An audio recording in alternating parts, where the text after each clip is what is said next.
Narcissist, Seduction, Episode 15.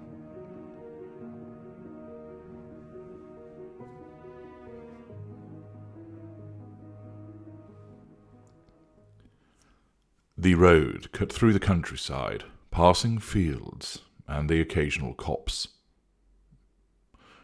The route, out of door, to the southwest, had been easy enough. It was virtually a straight road, heading into the county. He glanced at his sat-nav and saw he was nearing the village of Little Byrne. The road dipped downwards, and he saw unusually bright street lamps lining the road ahead. He dropped his speed as he saw the sign for the village. The road led straight on, and as he levelled with the street lamps, he saw that they were not the standard issue one would usually see, but of an antiquated nature. Wynne suspected that they were probably maintained by a levy placed by the local parish council. His sat-nav instructed him to turn right, and he obeyed, joining another straight road, which had houses on the left and fields to the right. He drove steadily along this road, looking for the street sign, which indicated the road which Ashleigh had texted to him. He saw it, but ignored the turn. Apparently the road looped all the way around the back to the road that he was on, and she lived at the far end, close to where the loop rejoined this road. He noted that the houses were set back from the road with large and well-maintained front gardens. Wynne was slightly surprised to note that the properties were evidently constructed in the 1970s. He thought they would be much older, given the age of the village. He found her road again and turned into it. Her house was in the corner as the road meandered to the left, creating a large space to the right, which formed access for 3 properties. He drove straight onto the front of her house and saw her car tucked away to the right at an angle to the house. He turned off the engine and sat in the car for a moment regarding the property. It was a decent size, with numerous windows all divided into smaller squares. He had parked in front of a double garage above which the house loomed.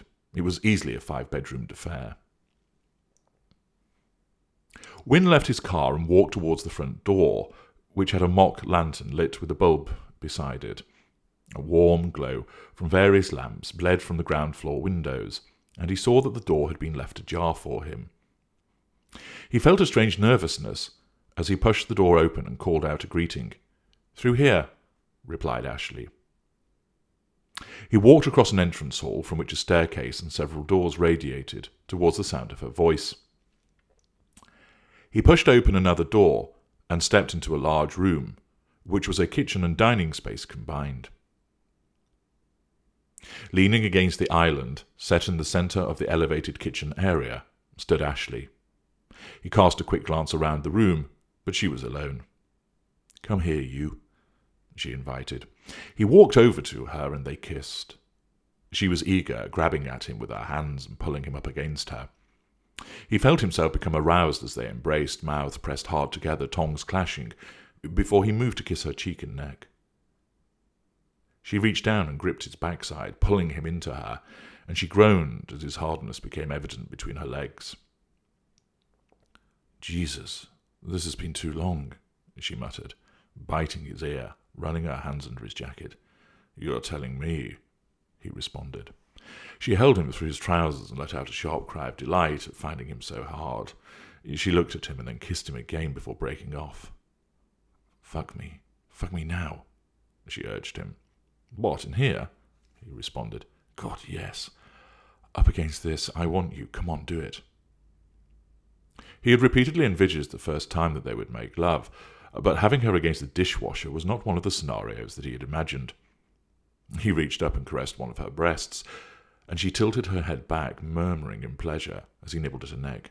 "Please, we have to do it here. I can then stand here later when he is shouting at me and feel your presence. It will help me deal with him," she explained as she pulled at his hair.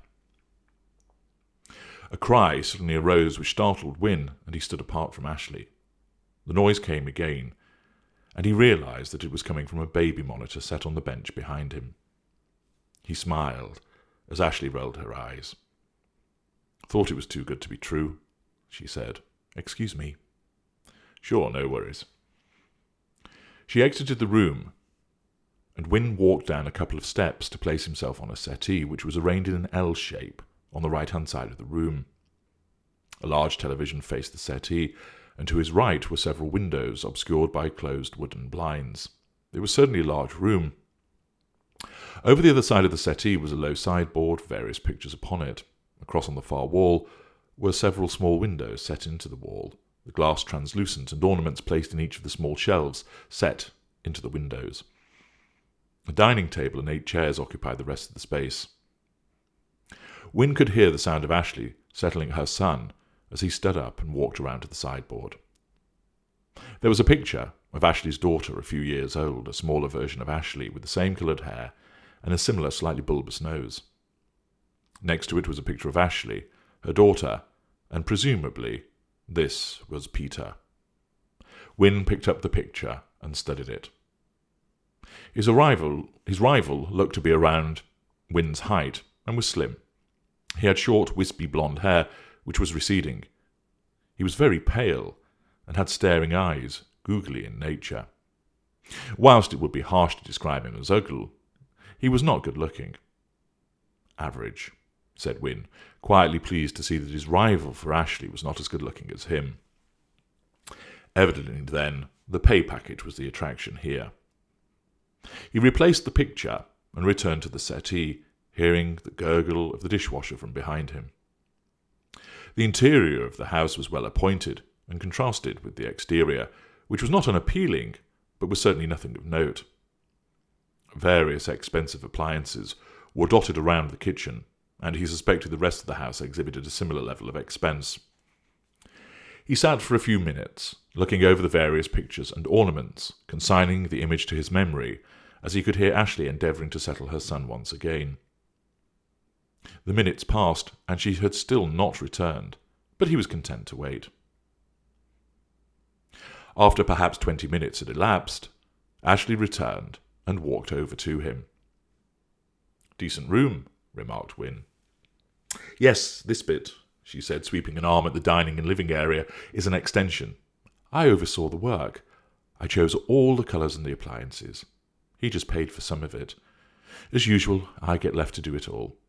"Well, you did a good job," remarked Wynne, as Ashleigh straddled him. "This is my material tomb." "Sorry?" "This house. It's my material tomb. I hate it. It's too square, too block-like. I want something with character, something that is historical. We would get a house like that, wouldn't we?" she asked. "Well, yes. I like old properties, though not too many of them come with any land in the city." "True. We should live in the country. I like my garden, but I would like a larger one. It's my sanctuary when I'm in the garden. I love to potter around it, planting things in my greenhouse. I like to grow a few vegetables." She leaned down and cupped his face and resumed kissing him, grinding her crotch against him and teasing him erect once again. He allowed his hands to roam across her, squeezing her bottom, massaging her thighs and rubbing her pussy through her tight pants.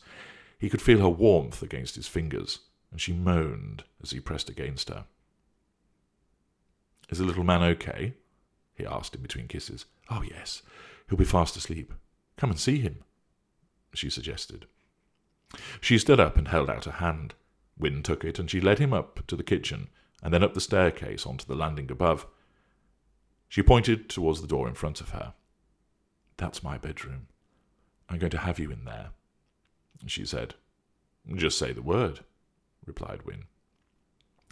I resisted having a lock put on the door. He wanted to have one put on, mind.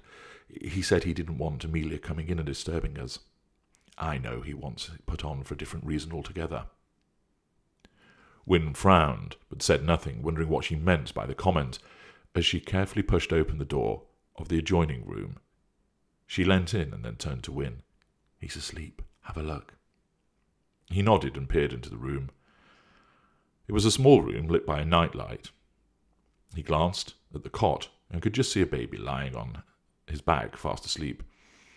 He smiled and retreated, fearful of waking him. "Fast asleep," he confirmed. He's a bugger sometimes, and it's always me that has to deal with him, said Ashleigh, pulling the door almost to. Well, you need to tell Peter to help out more. Oh, it's not worth the arguments. Besides, he's useless. He doesn't know what to do. On the few occasions he did help when Amelia was a baby, he got it wrong, so I just ended up doing it anyway. The same applies now to Christopher. Well, if he doesn't get a chance to do it with you stepping in all the time, how can we expect him to learn? He's his son too. I know, but I like it done right. Ashleigh stepped past him to the part of the landing at the top of the stairs and peered out of the window, checking the road beyond. This is where I sit and text you at night, she explained. Ah, so these are the famous stairs. The signal is rubbish in most of the house, so when he's out, I can't text you from downstairs. I have to come up here. Plus, Nosy Bonk's room is down there, she commented, pointing along the landing to a door at the end. I have to be careful, because if she knows I'm here, she'll come out and ask what I'm doing. That's why I can't talk at night. She'll hear me. Wynne nodded. He moved around behind her and began kissing her neck from behind, letting his hands caress her once again. She leaned into him, tilting her head back, lifting her right hand and reaching behind to stroke the back of his head. The two of them stood at the head of the stairs, like some statue of lust, lit by the street lamp that shone through the landing window. After a while, Ashleigh turned and kissed him full on the mouth. Wynne wondered if he ought to manoeuvre her into the bedroom. He wanted her, but he was wary of being caught in her house by either the nanny returning early, or worse, her husband. He saw no point in taking the risk. Ashleigh, however, seemed oddly unconcerned. In fact, he was certain the fact he was kissing and groping in the house that she shared with Peter was turning her on all the more. The throaty murmurs and exhortations she made were testament to that. As they continued their embrace, he managed to look at his watch as he brought his hand up behind her head. It showed 6:50 p.m. He kissed her for a while longer, and then stopped. I ought to get going if I'm going to get back and get changed, he explained. Must you? You've set me on fire.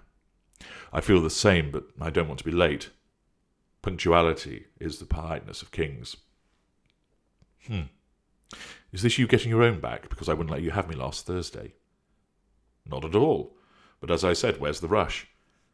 You don't know what you'd do to me. I just have to get closer to you, become part of you, she said, running her hand up and down his chest. Well, come to my house after work this week and let's make love, he said. Yes, let's do it at your house. I feel safe there. Just pick a day, said Wynne.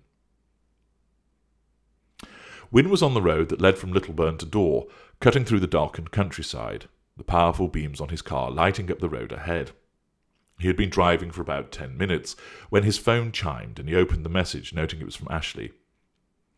Just had to change my knickers. They are soaking. What do you do to me? Kiss, kiss, kiss.